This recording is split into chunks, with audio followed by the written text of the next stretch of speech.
Well, welcome. My name is Penelope Bent-Lippincott, and we're here with FuseFashionMagazine.com. We're really excited about this issue.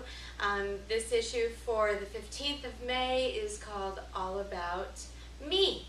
And it is a wonderful issue that really focuses on women and maybe some of the issues that we have.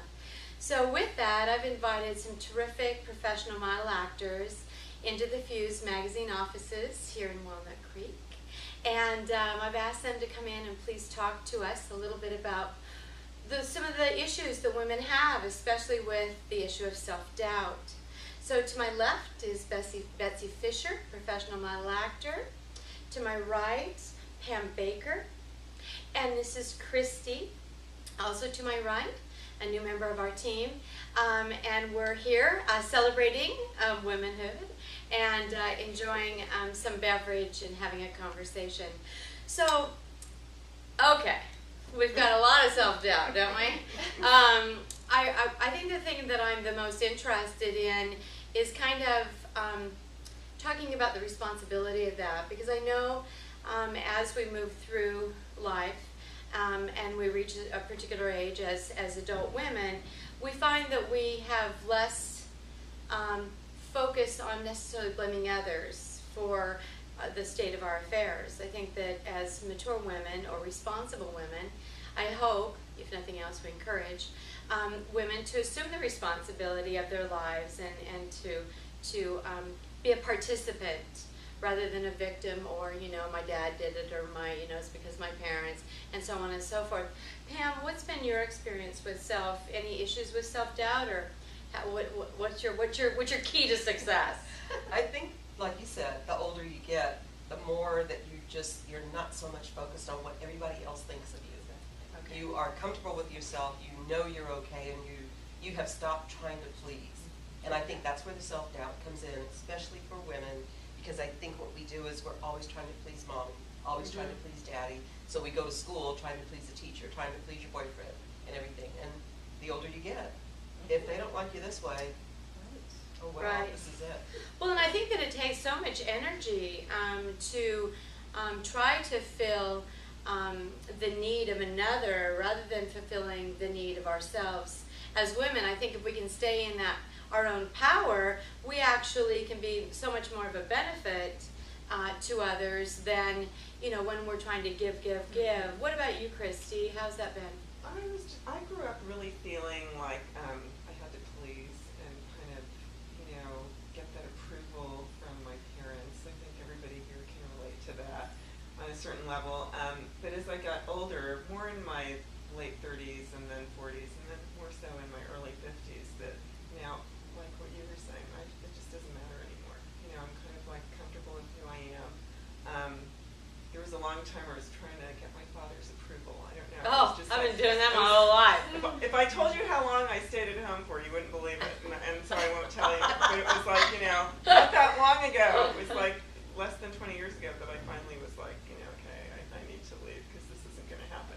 But I was like so bent on trying to get his approval, It's an interesting thing, isn't it? It is. And yet I know that my father loves me very much. We're just so completely different. Right. And I think that sometimes we are phenomenons to our parents. Maybe we take a creative, artistic path, and maybe they would have preferred that we stayed in much more of a structured path. Right.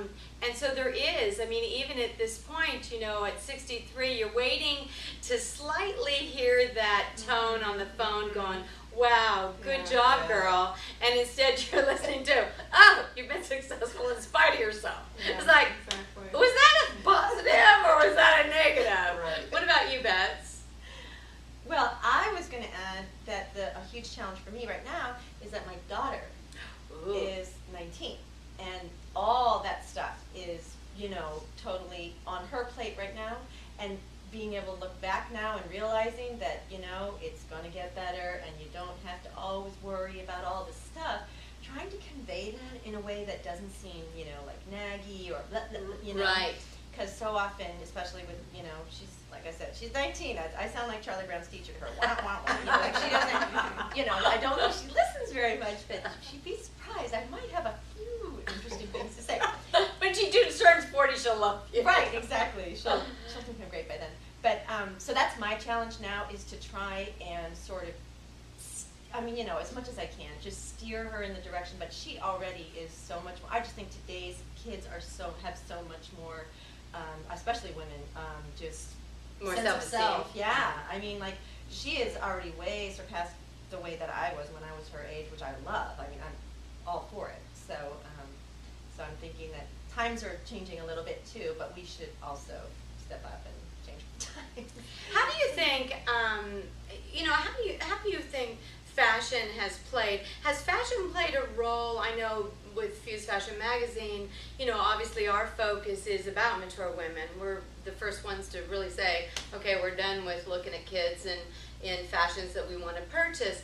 How do you feel that the fashion market has helped women grow, or has it at times, because we are looking at youngsters so much in fashion, it's definitely a youth-driven industry to a certain extent. Is that been a difficult piece for women, do you think?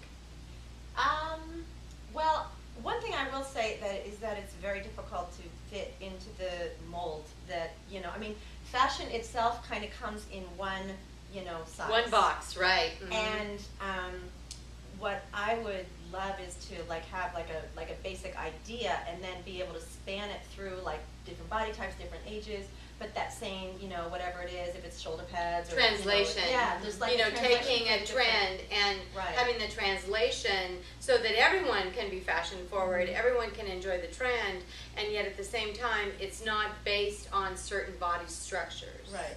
But the other thing I would add quickly is that people should, I mean, like, we have such a, you know, we're so fixated with youth, and so I always feel badly for women that dress younger than they, like, super younger than they I are. agree. Exactly. You know, I it's just such a bad look. Everybody, I mean, you know, you're not 20 just because you're dressing like you are, and a lot of people don't have the figure for it either.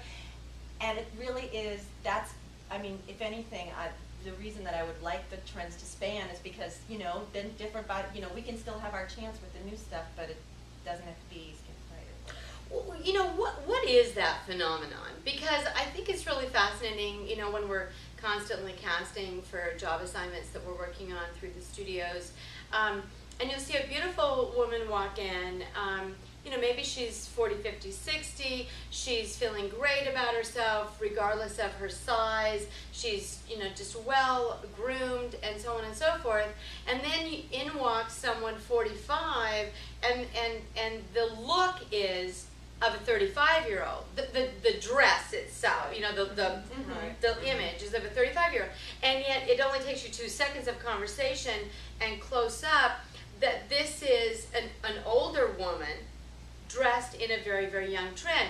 And what's really interesting about it is it almost makes her look older Right. than It's like if wearing she... too much makeup too. Yes. Yeah. You know, don't hide the flaws. The wrinkles don't look half as bad if you don't put all the stuff on, right? Right. I mean, kind of embrace the damn things, you know? Because you can start slicing and dicing up here, and then pretty soon you got to go to the neck, and before you know it, you know, everything looks good, but your hands look like hell. Exactly. So, I don't really know what that's about, but I think it's that moment of wanting to stay in the sun, you know, wanting to Right. stay there with the long blonde hair and, you know, driving my canary yellow Corvette. Well, I don't want to drive the Corvette anymore. I want to drive the Jaguar. forever. I mean, I'm liking that. But I think that that's something that goes back to self-esteem. I think so Yeah, too. I I think also a lot of women, they may be a certain size, but just because you can wear that outfit doesn't mean Oh, good it's a point. good outfit for you. Right, And the true. same for the Right. younger women. They may be putting on an outfit that's in juniors or whatever, but it might really be too old for that person. Right. So I depending on your age, that outfit should really kind of match your age. We can go a little bit younger, us older women, but Mhm. we don't want to go crazy young. We Mhm. don't want to just stand out. Like you said, it makes you look older when you're Right. trying to look young. I think that there's nothing more exciting than embracing being a woman. because there's a lot to be said of that transition. As being a younger woman, or what I felt when I was in my 30s. I mean, every 10 years you can really look at, oh my gosh, I've grown so much, and of course hindsight's 20/20. We can sit there and say, gosh, if we'd only known that, but we didn't. And did we do the very, very best that we could based on, we always look at that with rearing children. You always look back and go, oh, I wish I'd, well, you didn't know that then. Did you do your best? Yeah. Okay, well then let the chips fall where they may. Send them the money for psychiatric help when they turn 18 or whatever the case may be. So I think that it's about really embracing the movement, the changes, nature changes. The seasons change. Every season has this amazing piece. And I remember when the whole menopause idea was upon me, and I was so upset. And one morning at breakfast, I said to my husband, I know we don't want any more children, but I don't like the idea that I can't have any. I mean, I want to be in control of the babies. And he said to me, look at all these great new things that are going to be happening. All this terrific change. And with that, I was really able to embrace this next phase of my life. And trust me, I don't want to have any more kids, so it all worked out just fine. But again, I think it's not fighting it and embracing all the change. Acceptance. Exactly. Right. What has been some of the biggest changes, Pam, that you've had to deal with in your life? I think one of the things that I'm most proud of is, just like we started off this conversation, not trying to please. I'm happy with myself. I think I've done pretty well. My dad's happy with me, so maybe I am still trying to please just a little. That's what it's about, right? Your dad called me. But I think you have to love yourself. And if you love yourself, you can accept everything that you've done and what you haven't done right. You love yourself enough to change that if it needs to be changed. Right. But you have to love yourself Right. in order to go on, successfully. Well, and I think that if nothing else, hopefully we'll continue to help, young women and women, period, kind of grow as they embrace their own well-being and their own self-esteem and their own power. I agree completely with what you just said, because I met a young woman, well, a little bit younger, about 15 years younger than me, and she was like, oh, you're always so thin, you always look so good, I need to lose weight, I want my hair to be straight like yours. She's very Italian looking, but she's beautiful. She's got this thick, wavy, cascading hair. She's got a real woman's figure, what I call, kind of like Marilyn Monroe. I wish I had that figure. Isn't it interesting? And I told her, you know what? You have to stop trying to look like other people. Right. Embrace who you are. You're beautiful just as you are. Oh, but my hips are too big. My boobs are too big. I said I'd do anything to have half of, those curves. Well, and isn't it just perception? Yeah, it is. I mean, it's really so is. sad when you meet these really young females that have this perception of being too fat or being too this or not being smart enough. Right. When really that isn't the case at all. And it makes me so sad to feel that that they're having to overcome such a big obstacle just because of the perception of family members, or maybe it's a school, chum. I remember walking to school in 6th and 7th grade. My best friend in those times was this beautiful young gal, super, super, super thin. Well, Shelley's still super thin, in her late 50s, and what's really interesting is I always thought I was so big. Well, that wasn't it. She was so thin. I felt big. And in reality, she was a skinny little girl. Right. And that was my role model. I mean, that was my barometer. So I think it really is in the eye of the beholder. So hopefully with all that we're going to share with Fuse Fashion Magazine, and hopefully with this month's issue with All About Me, we really collectively as a group want to encourage women to feel better about themselves, go out and grab the brass ring, grab life and shake it by the neck, enjoy yourself, and really do understand that you are an amazing creature. And we really, really respect those that are trying and those that are believing. So keep it going. Thank you so much. Yay!